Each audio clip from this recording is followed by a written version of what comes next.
Hello, everyone. Welcome to a special episode of the FPL Wire. I'm Pras, and I'm joined by JD today, who's on Wildcard. JD, how are you doing? Hi, Pras. How are you? I'm good. I mean, the thing is with Wild, you're always nervous because I've seen what Wildcard 6 how it came about, so I'm a little nervous too. And the first few days with price rises have been abysmal, so hopefully things will pick up soon. At least Wildcard 6 had some nice price rises, man. We were like playing in money every day. There were like drops, there were rises. It was good, but yeah, it's been quite dry in this international break, hasn't it? Absolutely, and it is to be expected, right? Usually, you've seen during international breaks, the first week is perhaps there's less activity, and then maybe it picks up based on what people do. Unfortunately, I haven't aided the process because I pressed the wildcard button, so any transfers I make now have no impact on the price changes. But I could not risk forgetting to press the wildcard button 2 days before or one day before, so No, I just went with it. I'm the same. I always think like in theory, one person can make an impact, but actually, it's Yes. very minimal. The risk is higher Yeah. than the benefit. So anyway, for the benefit of the listeners, basically what we're going to do is we're going to talk about a couple of drafts that JD is considering. And to timestamp this, we're recording this after Saka has limped off with a knock with England. So basically, it's on a Thursday night. And so we'll talk about that. We don't know enough, but still we'll talk about that in terms of how it's changing our thinking. But more importantly, I think this video is very, if not more relevant for people who are actually even not on wildcard, because I feel this week is such an important week. It's a week where we're at crossroads with making some very important decisions on where do we go with a third premium if we go there like a Palmer, or we go for a Johnson, which Spurs guys do we pick. So I think talk to somebody who's on wildcard who has 15 degrees of freedom yet again to make decisions, I think is always very helpful to see where you should prioritize your transfer. So I hope that the video is useful for wildcarders and non-wildcarders. And we can start from basically our favorite chart, which we always have in every single video, is basically Lego Mane. So JD, question to you in terms of teams first. Um, when we look at Lego Mane's hop on hop of fixtures, there's obviously teams that are immediately good, there's teams that are immediately bad, and there's teams that are long term all right. So let's just take it a little bit team by team. Like, which teams are you prioritizing as short term? Like, I suppose Man City is one of those. Mm. Correct. So, as we've discussed prior to recording, I have two drafts that I'm considering right now, and it depends on what sort of future transfers I'm booking in and what players are available. Like you mentioned, that Saka's availability could drive a lot of these things. And another factor that could drive a lot of these things is how Foden comes out of the international break and how other players come out of the international break. I know that De Bruyne is out, so he's not playing for Belgium. But if Pep provides us a straightforward update about his availability, then maybe that changes things.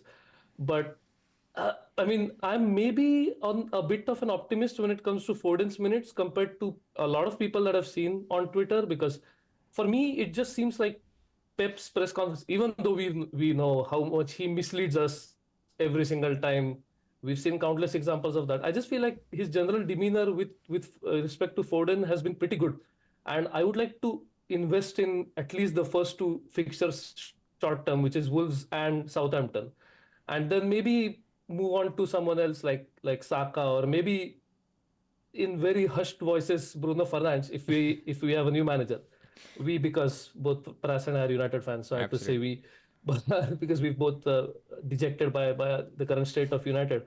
But there's some options that I'm looking at. So it's interesting how City is short term and there are some other teams that are long term. Nice. So I would say so City short term, and what else stands out short term? Like, I'm looking at the fixtures. You could make a case for maybe Villa, but that's only two fixtures. Spurs, Hmm. but Spurs, would you say are short term, or they're basically longer term holds as you think about them right now as entry points? If I could make a different case in this one, I would say that the some of the assets could be short term. Like for example, Brendan Johnson has terrific minutes right now, and I don't see them decaying to really bad minutes per se. I just feel like the more players become available, I don't know about Odegaard's availability. Maybe you can help me understand if there's been an update on that. But with Odobert out, with limited players available, with Kulusevski no longer playing right wing, I just feel like maybe it's not as short term as I'm thinking. But with Johnson, I would say it's much more short term compared to Son. If Son is fit, I would definitely say he's a long term hold because of his price as well. Hopefully, his price will fall to 9.8, but even if it stays at 9.9, I think he's a good enough asset to pick up. And my assumption is that he is on penalties, Yeah. unlike the uncertainty in the market, which still sort of favors maybe Solanke or Son either way. I just think that Son is definitely going to be on penalties. So I would like to bet on long-term minutes with Son and go from there. You see that's where I struggle with Spurs a little bit, right? Like their fixtures, when you look at Mm, the fixture ticker here, like they are good until game week 19. Like, apart from the Man City away mm, game, which is game week 12, all the tougher games are home games. So, they have Villa at home, Chelsea at home, Liverpool at home. But apart from that, they have some beautiful other home games like West mm, Ham, Ipswich, Fulham, Wolves.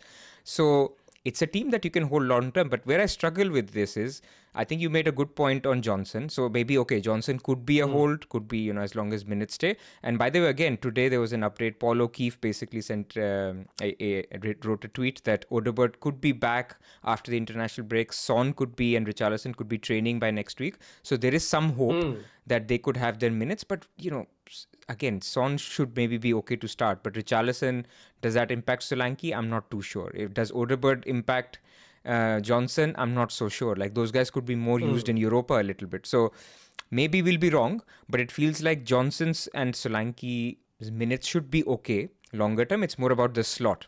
And for Son, mm. Son could be a long-term pick, but the problem is there are other so many good premiums that by game week 12, when you'll all want to have, the the Sakas and the Palmers and maybe even the Salars or the Haalands of this world, then there's no Mm. space for Son. So that's the other dilemma that we have. It's not got to do with Spurs. It's got to do with just money and the fact that do you want to tie up 10 million in a Spurs attacker when there's Palmer and Saka and Salah available. Yeah, absolutely. I completely get the situation where see Son's been a really interesting case, right? Normally, you would think that a 10 million midfielder who is definite for me definitely, but let's say maybe on penalties and has great underlying stats and is definitely one of the best finishers we've ever seen in the Premier League. You would sense that with these good enough long term or mid term fixtures, you would jump on that. But his injury has been extremely untimely in that sense. So there's no edge to be had there. So the less players are available, for example, Solanke, right? If Son is unavailable, Solanke becomes an automatic pick Yeah, because he's on penalties. He's probably going to play 90 minutes. There is actually no case for you to not own Solanke. yeah. So as someone on wildcard, I want there to be more decisions to be made. Like there needs to be more branching as we move ahead. If there's less decisions to be made, the wildcard is less valuable. Agreed, agreed. So let's talk about three teams that don't have the best short-term fixtures because they actually play each other, which Hmm. is Arsenal, Liverpool, and Chelsea. So where Hmm. are you with those teams? Like I haven't seen. We'll come to your draft in a second, but I haven't seen many Yeah. Arsenal, not a lot of Liverpool. So what's the thinking there? So I was one of those people who foolishly, let's say in hindsight, sold Saka for Salah back in game week 3, 4. And I didn't buy him back. So I went with Havertz, which went reasonably well because he scored 2 goals in 2 games and he had almost 3 xg in those 2 games. So I was pretty much happy with that. But I did not have any Arsenal defense as well. And I guess this is a classic case, and everyone could see it coming from a mile away, right? That they cleaned in some of the difficult fixtures and they considered in two of the most easiest fixtures they'll have all season. So even now, with if Son is not available, I'm still thinking in order to make my team robust, there is still a small chance I would go for someone like Gabriel or even someone like Raya. The thing with Raya, and like you said, we'll come on to my draft, is that Kelleher is now an option all of a sudden. So Raya could possibly be an option down the line. And I would really like the wildcard to help me gain some short term MD. And in order to do that, I have to go with some picks that have, like you said, good short-term fixtures. So Arsenal is not, unfortunately, not one of those teams. And when we look at, let's say, the injury news for Saka, if it's bad, then there's a real chance I might go with zero Arsenal, which seems, I mean, I don't think many people would have considered that preseason, but that's where I'm at right now.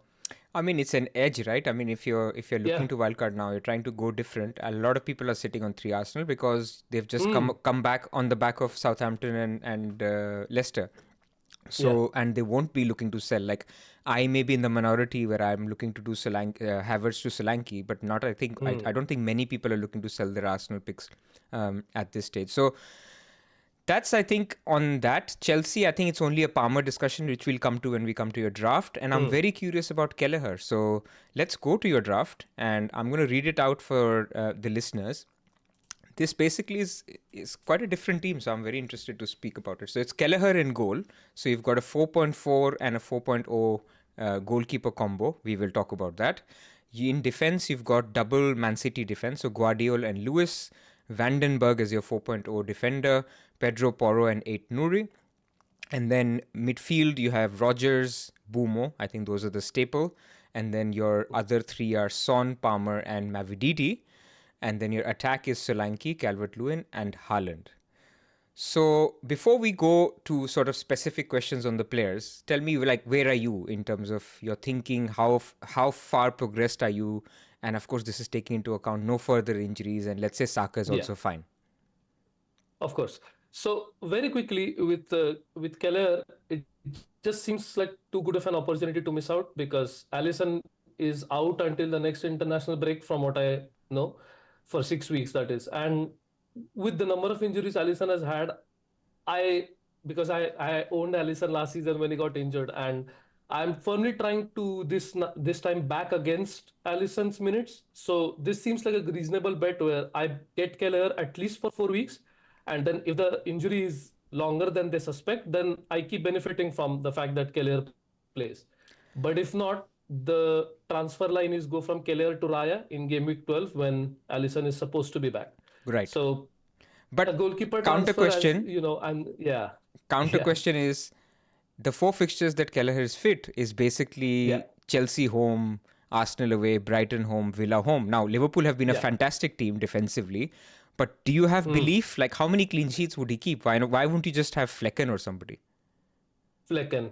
Yeah, that is a very reasonable question, and it all comes down to how much I'm rating his projected points.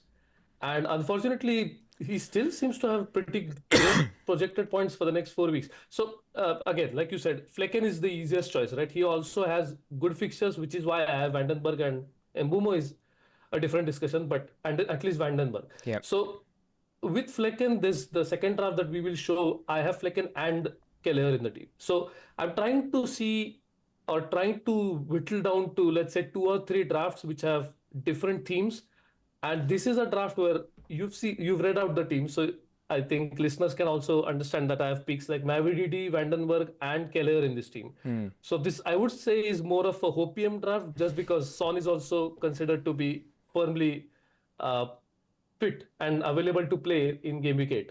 So maybe this is not the draft I would go with, but this is the draft which I found most compelling from trying to take advantage of the wildcard sense, Got it. where I'm just trying to bet on certain outcomes or in terms of minutes and see where I go from that. So that's an interesting point you make. So in terms of draft iterations, let's talk Yeah. about which players do you think will definitely make it if it's, if nothing changes drastically between now and the deadline. Like, I see in the couple of drafts you've Hmm. shared with me, I can see your forward line is the same in both of them. I Hmm. see Porro, I see Vandenberg, I see Hmm. Rico Lewis, Hmm. Rogers, and Bumo. I think, Yeah. is that right? Are these guys fairly locked? Yeah. You hit the nail on the head. I think those are all the players that are most likely going to be locked. With Rogers, there's the odd case of Carvalho, but with Carvalho, he was just benched the game before. So Yeah. I'm not so sure it's a risk worth taking. Uh, so the players you mentioned are pretty much it in terms Okay. of most likely going to be in my team in Game Week 8. Okay, so let's start then. Okay, we talked about goalkeepers. Let's come to defense. So you Hmm. say Porro is locked. So I want to have a Hmm. Spurs defense discussion. So I see Hmm. Porro quite popular in early season, and he, frankly, I think he got a clean sheet and a goal in the first two. And as a heavy backer against Porro, I was quite disappointed. But Hmm. there is this sense of, last season Porro got a lot of bonus. This year Hmm. bonuses are not easy to get unless you keep a clean sheet. So that's one little bit of a hit to Porro. Second thing is, when Maddison was out, he was taking the set pieces. So a lot of the chances created that was leading to not only returns but also BPS, he's not getting as much. And now there's a third element, which is basically Kulusevski playing also central means that they already have a lot of bodies in the middle. Now, this may be all sort of just, small sample, just looking at very few games and then making a large projection. But are you okay with Porro despite that? Or do you just think, no, this is all bullshit and Porro is a great pick and he's going to score sort of 3-4 goals and get 7-8 assists in the season and I want to be part of that? That's a really interesting topic for me. For the past 2 seasons, especially, because last season, Porro was considered the antichrist of review EV. Yeah. I don't think review ever heavily backed Porro throughout the season. Yep. And like you mentioned, this season's BPS has completely tanked Porro's potential as soon as he concedes a goal. Yeah. Like against Brighton, even if he had scored, I don't know if he would have gotten a single bonus point because he took a -12 just off the back of conceding 3 goals. Right. So you're completely right. If Spurs are going to continue to be a flaky team in terms of defense, I don't see a point in continuing with Porro. But the biggest improvement in Spurs' overall team strength, if anyone wants to refer to 11-5 team strength model, has been Spurs' defense, which has shown all the improvement in the team strength has been through defense, which makes me think, okay, this is actually like, for example, you were frustrated with Porro's goal. I would say that being frustrated with the defender's goal is completely justified because the whole point is you bet on clean sheets and anything else you get is completely bonus. Right. So I want to bet on the clean sheets rather than Porro's attacking potential. And I think if Spurs' defense is improving, that's a great signal for me to keep Porro and keep betting on that. Yeah, that's fair. Look, I think if there was ever a window to go for a Porro pick, I think this is the window. Like this, now the fixtures are there. In the beginning, when they had, Arsenal, they had other tougher fixtures. I forget now, Villa, I think. And I just felt those clean sheets will not come. But now you can see a clean sheet, West Ham at home. I think they play Ipswich at home in 4 weeks as well. So there will be games where there is potential for him to get an attacking return plus a clean sheet. So the upside is there. So I get it. If Porro wants to be like a pick for wildcard eighters, and that makes sense, I agree with you. But in terms of path, is he also there because he could turn into a Gabriel? Because you have no Arsenal here, and I will come to that. Correct. But in terms of path, is this something where you look at and say, this guy, I need to keep some money here because this guy and Guardiola probably need to become Gabriel or Saliba, or I need to get money out to make Kelleher into a Raya at some point? Excellent question. So all the paths that I've looked at for all the wildcard drafts that I have, most of them have 8 Nuri turning into either Calafiori or Gabriel. Okay. Which I was not too happy with, but again, it's not just considering fixtures, right? If you look at fixtures, I think Wolves have a remarkable double swing of fixtures, right? They had extremely bad fixtures, then they have extremely great fixtures, then again they have extremely bad fixtures, and to end the season they have terrific fixtures once again. Yeah. So this is the whole reason I have 8 Nuri in my team. The alternative to this was Leaf Davis, by the way.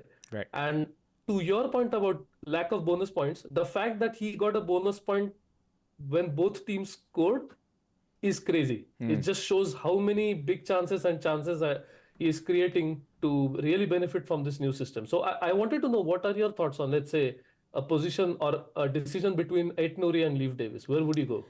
I just think playing the fixtures with Ait Nouri with the attacking threat makes a little bit more sense. Like his fixtures over, I would say 6, 7, 8 game weeks are better.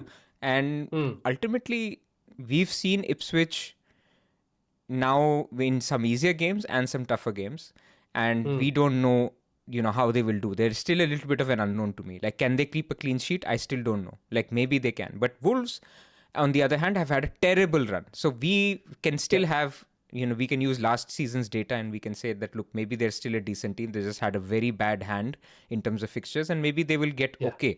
And Ait Nouri's attacking potential we already know from last season, so I certainly, I think, prefer Ait Nouri.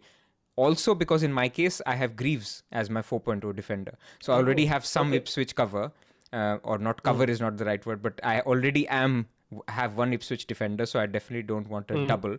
In your case, you can still have a Vandenberg who plays sometimes. And I want to talk about Vandenberg, by the way, on how you see his minutes. But for 4.5 million ish, I think I was looking at Konza. He's now injured, so that is taken away a little bit. I was looking at from Yeah. next week, you can even go for a Brighton defender because next week is a good entry point for a Brighton defender. They play Wolves at home. Correct. And then you have 8 Nouri or a Leaf Davis kind of pick. There are other sort of flair picks. Like if you were going this week, you can look at a Nottingham Forest defender if you wanted to play them this week. Not for wildcarders, but for other people. You could look at a Fulham defender, go back to Robinson, or Anderson is like 4.4, 4.3 now. So I think there's enough options, but I just always am wary about, are they good enough for you to confidently play whenever Rico Lewis is rumored to be benched? And for me, Yep. I'm still not there yet on any one of them. Like, it's fine, Eight Nouri is okay, but if Lewis is not playing 3 games in a row, I don't want to be playing Eight Nouri 3 games in a row. That makes complete sense. And the whole reason I started the season with Dunk instead of Barco was because of this sort of uncertainty where I just wanted to make sure that okay, this guy plays 90 minutes for sure every single Exactly. game, and Brighton are a decent team, like in terms of team strength and defensive team strength. So the whole reason I went with Duck in Game Week 1 was because of that, and Konza as well. To be honest, it's just I think for once padding your defense with just vanilla bland picks had paid off for me in terms of minutes, nothing else, because my rank is terrible right now. But at least I could uh, be satisfied with the fact that they were good options to start the season. Yeah, yeah. But I mean, no need to be defensive. Where did you finish last season again? Remind me, you were like 3K or something? Yeah, 3,800. So Yeah. look, you're a great manager, and ranks don't matter at this early No. anyway. So look, I think let's talk about Vandenberg a little bit. So because we're trying to be Yeah. thorough here, a Yes. lot of wildcard sixers went for Greaves, which is basically, Hmm. minutes wise, I think he's the safest. Yep. Vandenberg has started playing a little bit on the right, but there was also rumors or thinking between the fans that he would ultimately take the centre back position from Collins or Pinnock. But then where are you with him? Because Rico Henry could be back, not anytime Hmm. soon, but maybe by the next international break. So are you willing to like be okay with him becoming a dead spot, or are you more bullish on his minutes regardless? So this was a very interesting question. So first of all, when he was bought by Brentford, I was a little stunned because 11.5, for example, is a Brentford fan. And I asked him the question, why did they spend so much money for him? Because everyone is saying he's going to be benched and he's not going to play. So what was the point? With Carvalho, I can at least understand, they wanted to bolster their attack and have backups because it's good because Visa got injured almost immediately. So with him, I was a little confused. But then with Thomas Frank, I'm seeing that he's always trying to shoe in Vandenberg in every single game. Hmm. Even if they play five at the back or three at the back, however you want to look at it, he plays. If it's four at the back, he's still playing, which is extremely surprising to me. But like you said, I might be a little too bullish on his minutes because I went from being a complete denier of him being a nail starter to now thinking, wait, this guy seems to be starting every single game, so I might as well go with it. And if I'm not going with Fleck and I'm trying to see if I can play Vandenberg whenever possible, like you said, it's going to be very rare, Hmm. given that Rico Lewis is playing many games and the other two defenders, for example, Guardiol. If I have Guardiol, I will always play Guardiol, Yep. and Pedro Porro, I'll always play Pedro Porro. So it's always going to be a shootout between Aitno, Rico Lewis, and Vandenberg. Yep. But if I see that, yeah, I don't know, maybe in the next week I'll sort of revisit my thought process and go with Greaves in the end because Greaves is always going to play. Yeah. So yeah, you might be right with that. I might be too bullish on his minutes, and maybe I need to revisit that when closer to the deadline. No, fair enough. I mean, I basically Yeah. had the same thinking on covering Brentford defense for the easy Hmm. fixtures. So I basically went with the Pinnock and Greaves combo. Ah, got it. So basically that did something similar. Hmm. But if Vandenberg is playing for 4.0, you'll be laughing because you have Hmm. that starter in those couple of good games that are coming up actually. So let's move to your premium defender. So you have gone for Guardiol. Hmm. I think this is more of a City discussion in itself because I think Haaland and Hmm. Lewis will be pretty much in most teams, not Yeah. only wildcard 8. So it's a question of whether you go Guardiol, whether you go Foden. Where are you with that? So the two drafts that we are going to discuss, one as Guardiola, one as Foden, and I'm actually 50-50 on this 50. Okay. because with Foden, I am very bullish on his minutes, but because a large section of market is not, it makes me think, am I really going to get an edge, or is this just me hoping that he's going to get the minutes and never actually get them? So that is one decision that I have to make.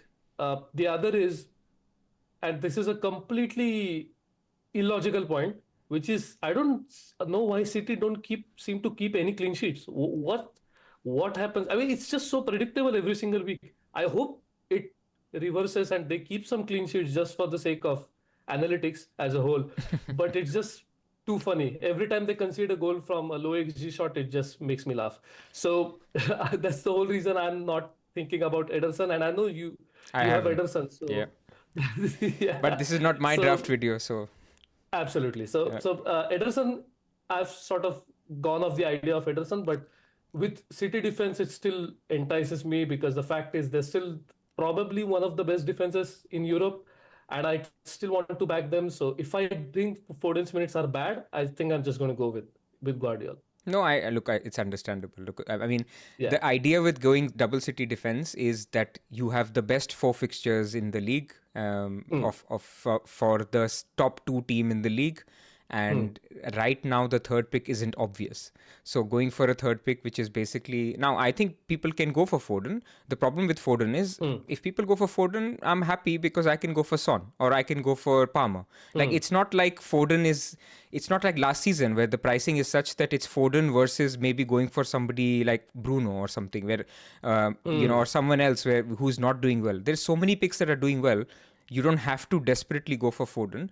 Foden could be a great edge, mm, but I don't think he's yet shown anything which suggests that people need to be scared if they can't get to Foden. That's mm, at least my view. But he has the potential. I mean, next two games in itself, Wolves and Southampton are fantastic games. Minutes are no longer a problem because I feel now he mm. played tonight also. I think he played the full game for England. Yeah. He's played 90 or started last 2 or 3 games for City as well. I don't think starts Mm, is the problem. I think it's just a case of his position, whether he's sort of back into that same role that he was playing when Gundogan wasn't in the team, and when De Bruyne comes back, how does that change?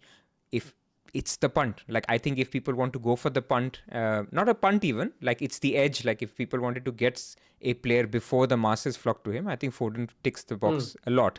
But we look at a Foden draft in a second.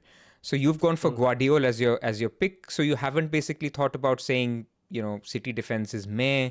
I might as well just start with Gabriel or something. Has that come to your mind? So unfortunately, this draft has zero point 0.0, so I could not reach Gabriel. But if I wanted to be extremely robust with my planning, that is exactly what I would do. Right. So I would not bet on any single team because of the short-term fixtures. I would just make sure that sort of all my bases are covered, if you will. Yeah. It's a very vague terminology, but I think listeners can understand what I mean in terms of, like you said, I don't have to waste an FT to get Gabriel later down the line. I can Correct. focus on maybe getting Raya from Flecken to not Flecken, Keller to Raya, and then let Palmer does not make sense. But let's say if I have Son, I would maybe look at Son to Saka or something like that, or maybe Yeah. Solanke to Havertz. A lot of possible routes will open up, I think, Right. by that point. Right. Right. So, last question in defense. I think Rico Lewis, everybody knows now. We don't need to discuss Yeah. him, but I want to talk about Yeah. Trent. Like, have you thought about Mm. keeping Trent? Like, I understand Trent similar to Arsenal next four. You don't have to have him, Mm. but I think from game week 12 again, people will start thinking about having Trent again. So, is that even in your path? Were you tempted by him to make funds to accommodate him, or are you happy for the foreseeable to not have him?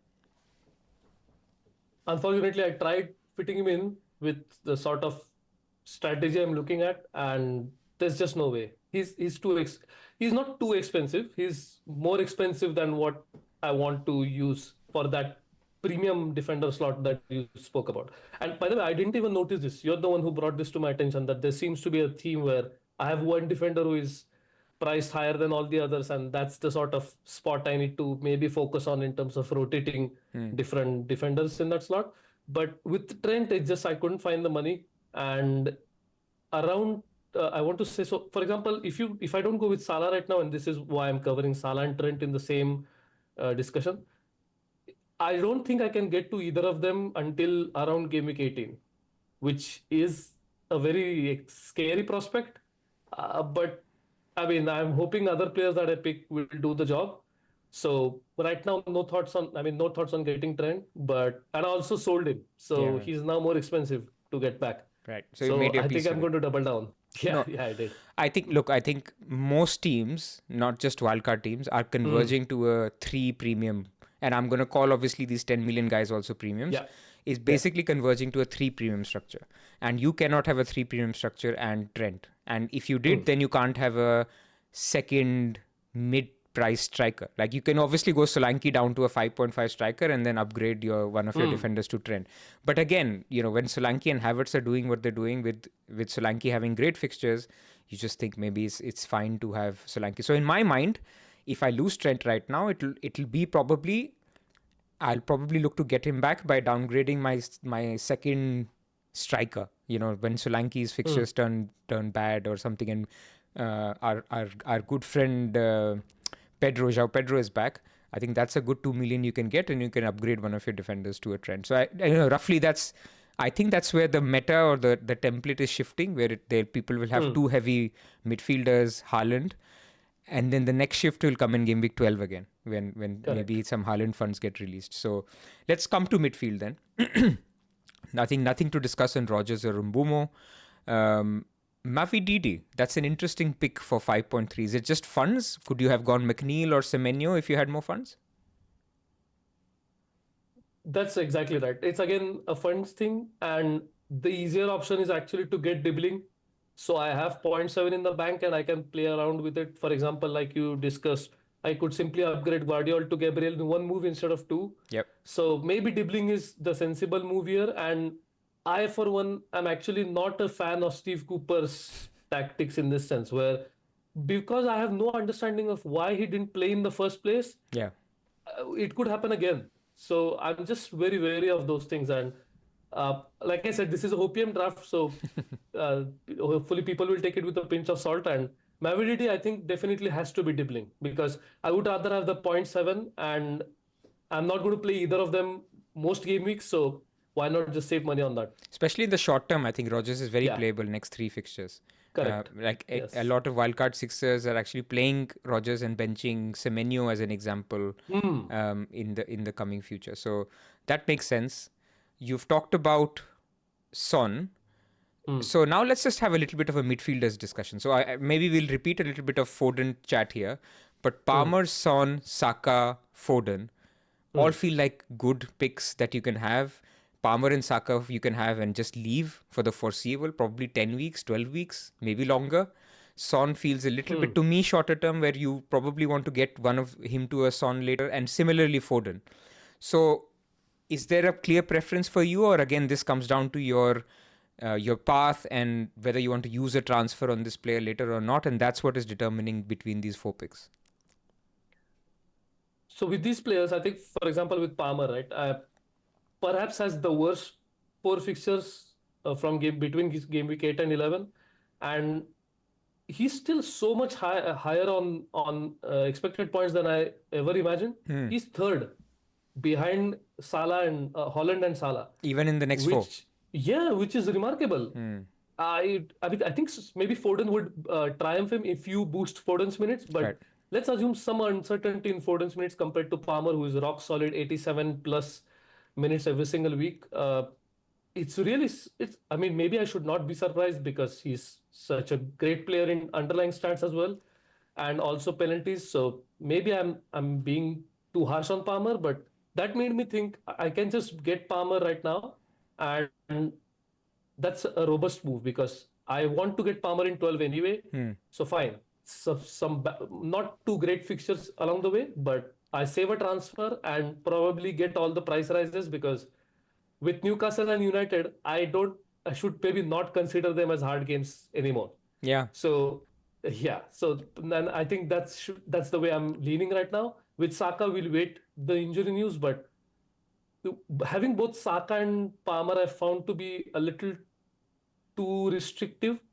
So I'm trying to see if I can keep it to, let's say, Foden slash Son in the next slot.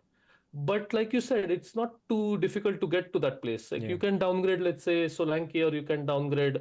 I mean, Calvert-Lewin is difficult to downgrade, but let's say you downgrade him to Stewart and make it a dead spot. You can easily get to Saka at that point, because I think Game Week 12, like you mentioned, is a very pivotal point where review is telling me to sell Holland for Isaac Hmm. and then upgrade my midfield by going either Foden to Saka, or it's asking me to do Foden to Bruno, but we'll come on to that later maybe. But because I'm trying to see how until Ten Hag is there, I don't see how I'm going to go there.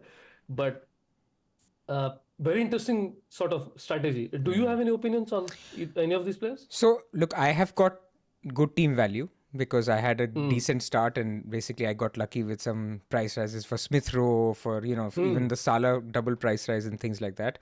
And so I can actually quite comfortably make a Haaland Palmer Saka draft. And so the Okay. temptation is so high to basically Hmm. just get it done and then Hmm. not worry about those. When you think about your team, and if it has a Haaland, Calvert-Lewin, Solanke, Palmer, Saka, Bumo, Rogers, your couple of robust defenders like a Gabriel, let's Hmm. say even a Pinnock, I would say is long term you don't need to worry because their fixtures are decent, and Hmm. you have Rico Lewis, and then Edison will become Raya in one transfer. It just feels to me like this team becomes very, very ready for even Game Week Hmm. 12. So I have Correct. 3 free transfers, and of course, this isn't about my team as such, but the Hmm. temptation with 3 free transfers to just fix the team for long term, and the Hmm. only sacrifice is basically Trent, is very, very high. And a lot of non wildcarders are going through this right now, where they're thinking Hmm. maybe let's wait on Palmer for until Game Week 12. But then you think, is it worth it? Like whoever I will punt on, let's say I wait on Palmer, but I go for Son instead, or I go for a Foden instead. You can't Hmm. guarantee me, like you've just told me, that on review in the next 4 weeks, Palmer is ahead of those two, Foden and Son. Hmm. So Yeah. then the temptation becomes like, just get it done, man. Why would you buy Palmer at 11 million and take a zero point 0.3 hit on team value, which is going to be a long term hit? Like sometimes Correct. if you buy a player when he's jumped, like this week, like everybody's fixated on Johnson rising in price. Like screw that, right? I mean, if he rises in price by point 0.1, you buy him at 6.8, you buy him at 6.9. He's not going to be in your team Hmm. forever. Like, of course, you could be wrong and Johnson becomes the next Palmer, which won't happen. But more likely, the scenario is that you have him for 4 5 weeks and you either sell him at zero point 0.1 higher sale value or not. So the impact Hmm. of buying him now versus buying him at the end of international break is not too much. Losing Hmm. zero point 0.3 on Palmer is a deep hit on team value because that zero point 0.3 comes out of your sale value. That value will stay now until he's injured. Yeah. So there is a theory around that, but I just think this week is not the week. Like away to Liverpool is the 1 week. Like I think Newcastle I can buy. You can get him. Yeah. I can Yeah. get him definitely for Man United because it's looking increasingly likely that Ten Hag is staying. Arsenal at home, it's a home game. So I think he will probably have a low expected points on that game, but it's fine. I think it's a decent entry point if you want to get Palmer next week. So I am still firmly of the camp that if you're on wildcard, just get it done, man. Just get your structure Hmm. in place. So I like just starting with Palmer or Saka as a minimum. I don't like starting with neither, and then you're sort of scrambling to get both of them in midfield by game week 12. You have to get your Arsenal picks, you have to get your Liverpool picks, you have to change your keeper. Just feels like a Hmm. lot that you're giving yourself to do. Are you carrying any transfers, by the way? No, unfortunately not. So Okay. the way this happened is I would actually have wildcarded in Game Week 6, but I my Game Week 1 team had no minutes problems, so I just kept rolling transfers. I see. So I could actually postpone till Game Week 8, but the downside of that is, for example, that 5.5 million midfielder slot where you went Emil Smith Rowe, I went Ben Brighton Diaz, and he got 3 price drops Ah, before I could yes. sell him. Yes. Which was, I mean, I'm not going to go into that topic of how price rises and price falls work, but it really hit my team value bad, and I'm still trying to see how I can recuperate. And this seems to be one of the ways where I don't own both Saka and Palmer like you can.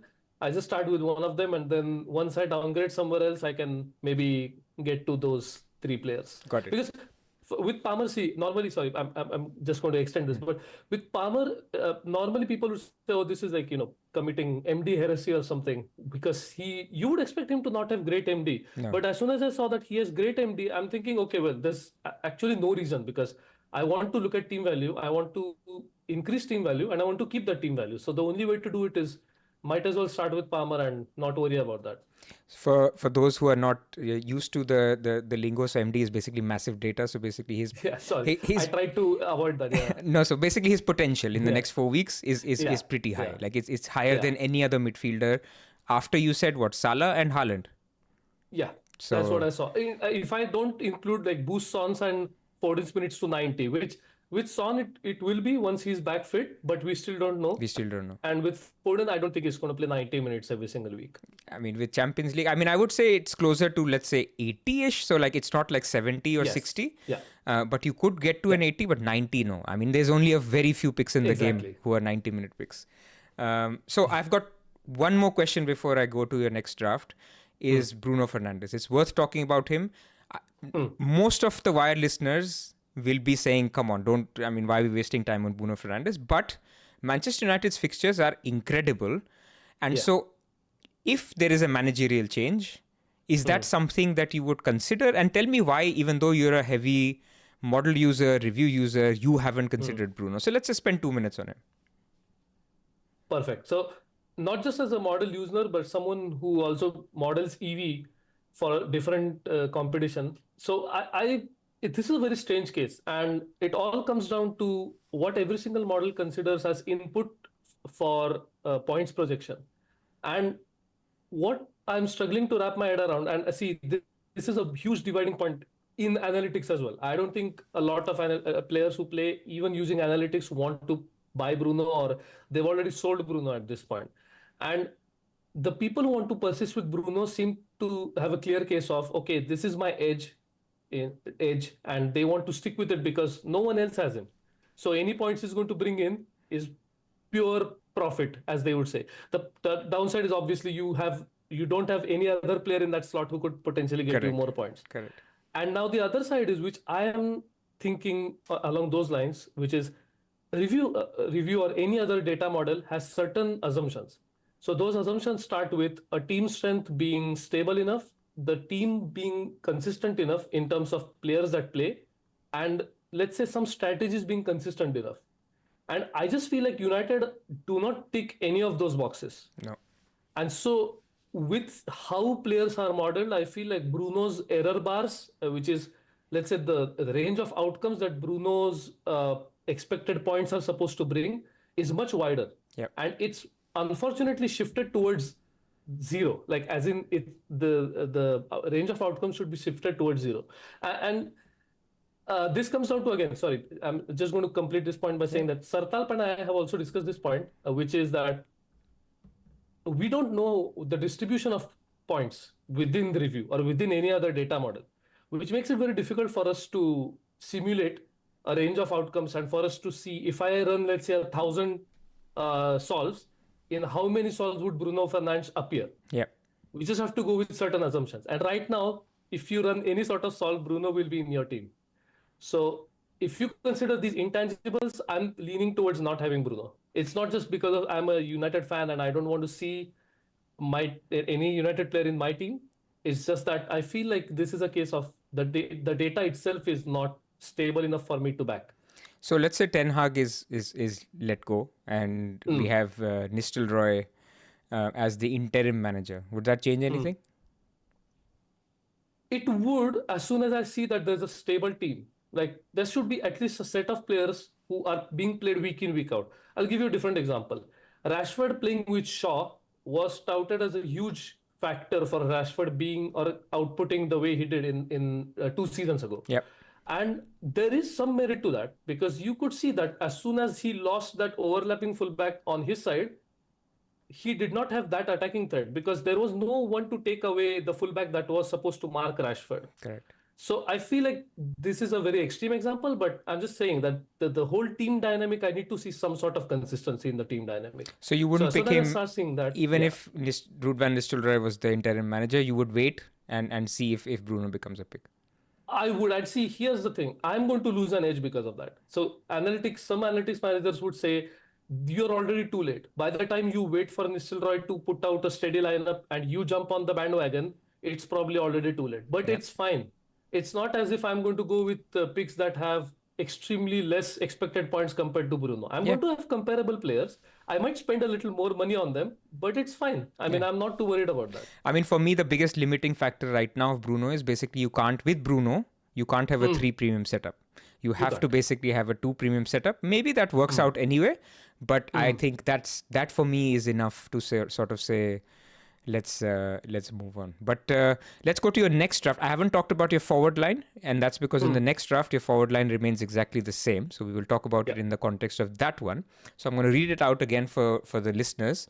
It's Kelleher again in goal, but this time you have Flecken as the rotation or the deputy. Hmm, You hmm, now have eight Nuris. You still have Lewis. You still have Porro and Vandenberg. So now Guardiola has become Dunk, hmm. and then I see Son has become Johnson. Well, not Son has become Johnson, but Son has become Foden. Yeah.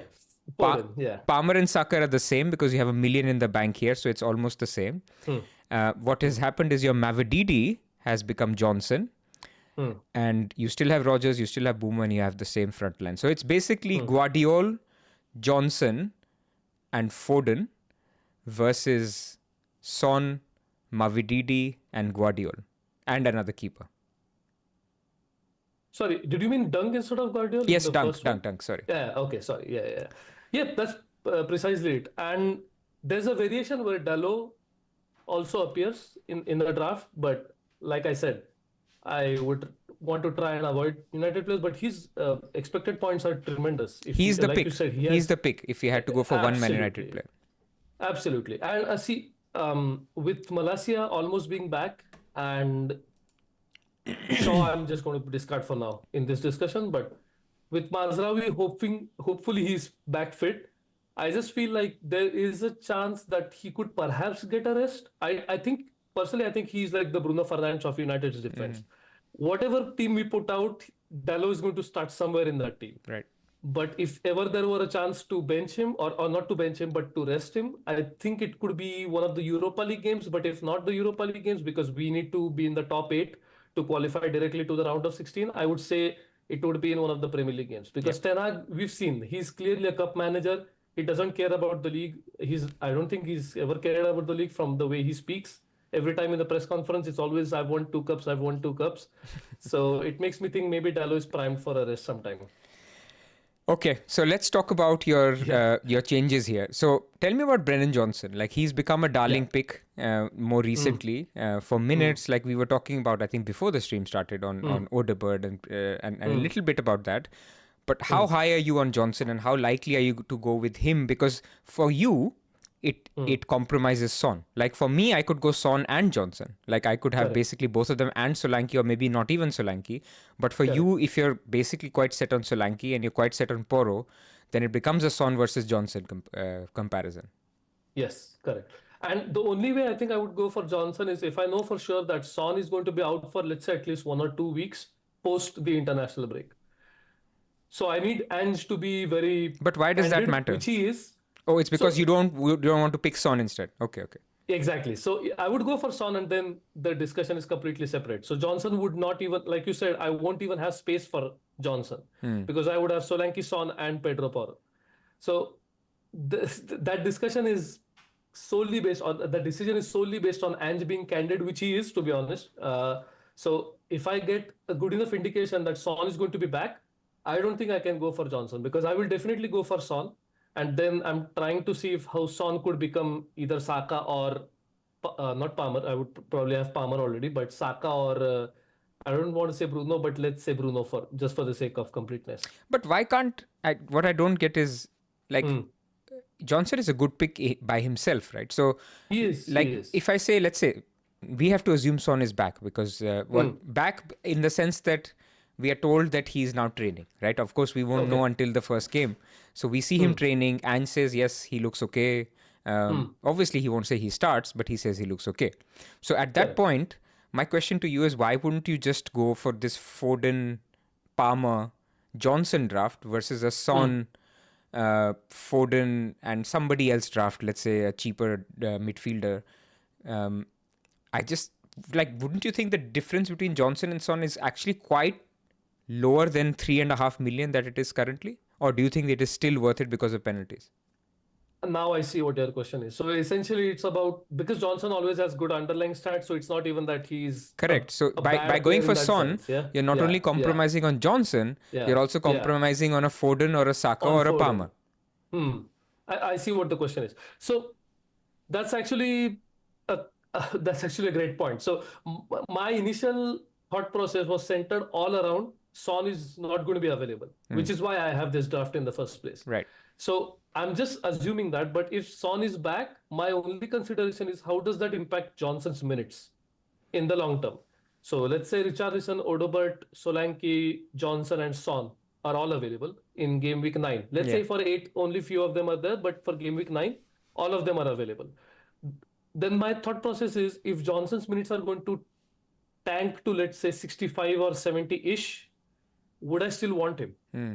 Or would I then prefer Son, who is definitely a 90 ish minute player, and go from there? Yep. So it's just a question of do those 3 million buy me 20 X Men's every single game? And penalties. No, I Yeah, see the and point. penalties. I think Yeah, at the yeah. moment, I mean, I'm not a Spurs fan, but listening to James from Planet FPL, from Mm, Adam and Baker, I think they're all very bullish on Johnson's minutes because the thing is, his competition was Kulusevski, who is now playing through the mm, middle, and the other one who can midfield. play there is Odebert, who's not yet, Mm, who's raw, so who could mm, basically play the whatever the competition they're in. They're in mm. Europa, right? Yeah, they are in Yeah, Europa. Europa. Yeah. So, so his Premier League minutes look quite healthy. Of course, they won't be as Mm. good as Son, but they are not of the 60th range. They are probably of the No, they're not. 80 range, but not long term. Like we can only see for 3 4 weeks, and you never know. Correct.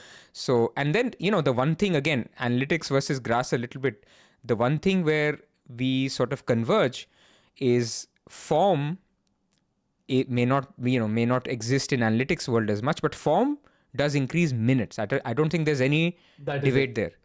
You keep Yep. scoring goals, your manager will keep playing Yep. you. This is not a myth. Yep. So Yep.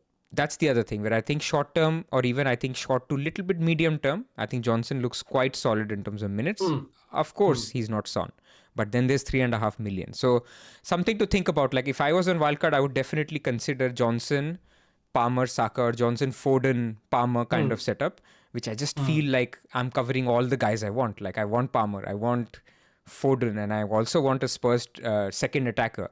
So just something that is food for thought. Yep. Now, I think final question. We've gone on for almost 50 minutes now, so we'll try to Oof. keep it under an hour. Tell me about your strike force. Your strike force has stayed the same in all the drafts. There's so many tempting Mm. options. Instead of Solanke, there's Havertz. By the way, who could be on penalties if he's fit and if Saka is not fit? Mm. There is Calvert-Lewin, who's been frustrating but has good fixtures. But then you have Chris Wood, who's looking really good. You have the Wolves guys, Strand Larsen or Cunha. Mm. Jimenez, I think Fulham's fixtures next four are very good on penalties as well. How set are you Mm. on these three and why? Ooh. With Jimenez, I know that Pereira was supposed to take the pen, but he didn't. Something similar to Gundogan and Havertz in the Euros. So I don't know who exactly is the penalty taker, but I get the point. There's a lot of players. For example, Chris Wood, right, Yep. has actually scored every other game. So definitely someone to consider. And sorry, one second. Yeah. Sorry. So with these players, I was thinking the front line that I have, Solanke, Calvert-Lewin, and Holland. With Solanke, I just feel like I'm trying to cover that scenario where Son is not back immediately. So I'm trying to get as much of the penalty share that I can. Even Mm. though I firmly believe if Son plays, he's not on. Solanke is not on penalties. Whatever minutes Son misses out on, I want to make sure I'm covering that penalty share Right. from a Spurs point of view. And like you said, the fixtures are great. And Calvert Lewin, I mean, okay, fine. The Newcastle game was not a great advertisement for him as an FPL pick, but I just feel in general, him. So I published a graph before the season started, and it shows that Calvert Lewin is the worst finisher right now Right. in the Premier League based on XG. So even if he's underperforming his XG so much, he still gets XG, which Yeah. is a huge task in a team like Everton. So I would still like to back him in at least in the short term. But like I said, if I want to get money out of any position, I think I would sacrifice Calvert Lewin to start because even though that spot becomes a dead spot, I'm not bench boosting anytime soon. Correct. So I think the easiest way to get money is to get out of Calvert-Lewin and move it into the midfield. Yeah, and João Pedro is the darling pick for that spot anyway in the future, I think, whenever he's fit. You're absolutely right. João Pedro is, that's the thing, right? Is Hurstler going to take a risk on his fitness now? Yeah. Based on what has happened till now, right? Hopefully we see him well before Game Week 12 because I think we definitely want him by Game Week 12 if he's fit. So hopefully he's back by like next international break and we see. Actually next international break is Game Week 12, is it? Game Week 12. Yeah. 11, between 11 and 12. So hopefully yeah. he comes back before then. But anyway, so I think we can leave it there. Actually, no, last question. In terms of your keeper, here you have Flecken as well. So what's the thinking here now? So basically now this becomes a Kelleher dead spot, like after Game Week 12 when you don't need to go to a Raya later. Is that the thinking? That is correct. So if I look at a 12-week horizon, Flecken almost matches David Raya on expected points. So it's not too much of a gap. So I can probably go without Raya till Game Week 19. But if I were to, like the previous draft that I have, if I were to go with only one playing goalkeeper, I would definitely need to make a move. So this is, again, sort of a move towards robustness where I save one free transfer by just having two playing goalkeepers, which I know it's an unnecessary point for investment in one of the dead slots. But I just feel like Kelleher is primed to be that sort of pick, right? If you're not on wildcard, there's no way anyone is going to consider that. Correct. So this is a wildcard exclusive sort of pick, which is sometimes a poison pawn, which it does not work out like you want it to. But I'm very tempted to go for that. But I might go for just Foden as that player, which very few people will consider, and leave the goalkeeping spot to Kelleher and Fabianski. Yep, I hear you. Excellent. Yeah. So, let's leave it there. I do want to spend 2 minutes before we end this on your Champions League work. So, you do some great work on the Champions League side of projected points. Can you give us like a 2-minute on like what do you do? How do you do it? Maybe 2 minutes is not being fair to you, but just a very quick view on what do you actually do there, and just so people can follow you if they want to look out for that work. I really appreciate the opportunity. So I have a sort of EV model or an expected points model comparable to review. I mean, review is far superior, but just to give an example, where I publish projected points for Champions League Fantasy or UCL Fantasy. Now this season, UCL Fantasy is much longer in terms of group stages because you have 8 group stage games now, and you have knockout group stage games after that, and then you have the actual knockout phases. Yep. So it's a much more long drawn out competition where it's almost like a mini Premier League now, where there's so many games that you can actually just maybe make a team and not do any moves for a couple of weeks. Unlike previous seasons where you had to stay on top of the game and make moves every single week. Almost play a chip every week. Like I used to hate that about the game. Exactly. Like, it's almost like free hit every week. I like the format Absolutely. this year. Yes. So that's the whole reason I'm trying to stick to publishing X points this season as well. And on my Patreon, I publish expected points, expected goals from my model. All are weighed with odds, by the way. So it uses odds as well as my expected value model. So I publish that. I publish team strengths. I publish clean sheet odds, expected goals against. So hopefully people can find it useful. And I know Pras used it for the Euros, and I got a tremendous response for Euro 2024, and so hopefully people found some value in that tournament. I mean, I have to say it's really, really nice, user friendly, and your communication on your Patreon channel is great as well, and especially for these games. Like I don't know. Like I didn't know then for Austria who's the penalty taker, and things like that. It's incredibly helpful, and if that's the way you want to play the game, you want to do well in it, and also sort of engage in a little bit of expected points, market odds. I think it's a great way to engage. So where can people find your model and on you on Twitter?